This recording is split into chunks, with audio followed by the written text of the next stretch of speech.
at the scene locally, as well as with Amtrak, to assist them in their efforts to support all of those who have been affected by this accident. Several of our investigators on the West Coast will be arriving on scene this afternoon. The rest of our GO team expects to arrive at the scene late tonight. For the latest information on media briefings, I encourage you to follow us on Twitter at NTSB_newsroom, and our website is ntsb.gov. Again, we are just launching our GO team, and we will have more information after we arrive on scene and start the investigation. We'll be holding a number of media briefings at the scene over the next few days in Washington State. Now, I'd be happy to take a few questions, and if you'd like to ask a question, please raise your hand and I will recognize you, and then please identify yourself and your media outlet. Thank you.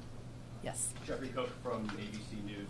Do we think this accident could be speed related? Do we know what speed the train was traveling at, or the speed limit in the area, or if the speed limit had changed recently? It's a little bit too early to know right now. We're sending investigators onto the scene, so we'll find all of that. We want to give you as accurate information as possible.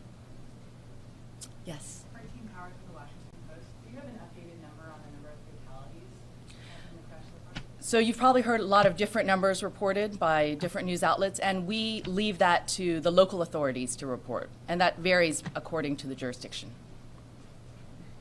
Yes, in the back. And as far as the CBS, what can you tell us about the train itself? I mean, it was a newer train, I know it was a newer route. Also, was there any crash avoidance technology on this train?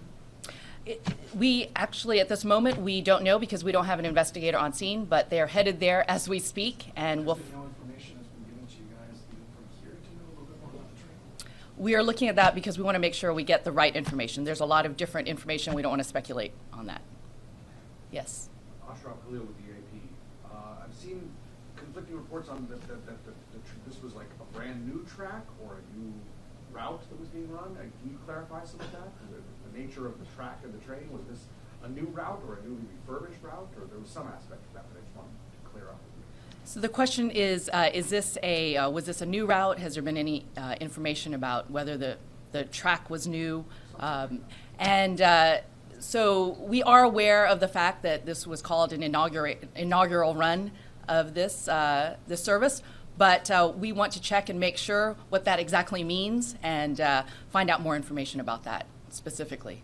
And yes. Dave Shepardson from Reuters. Do you know if the conductor or any other train personnel have been interviewed, or what the status of them are? The question is, have any of the train personnel been interviewed? And that is what we would be doing as soon as our investigator gets on scene. And our investigator in charge is actually en route right now as we speak. Last question in the back. The Amtrak website says that this train en route used technology that allowed the train not to have to speed down during curves, and it uses gravity instead to, I guess, for that to be able to happen. Is that new or different technology that isn't already in place or in use in other Amtrak routes? The question is, what kind of technology? Is there any kind of new technology that is being used on this track? And that's why we've launched a full GO team with all the different types of experts. We're gathering information, and we will do our best to pass it on to you as soon as we find out exactly what type of technology and what that type of technology that you're speaking about, if it actually is on that route. Did you know Thank you. was in place? No. Why have a news conference?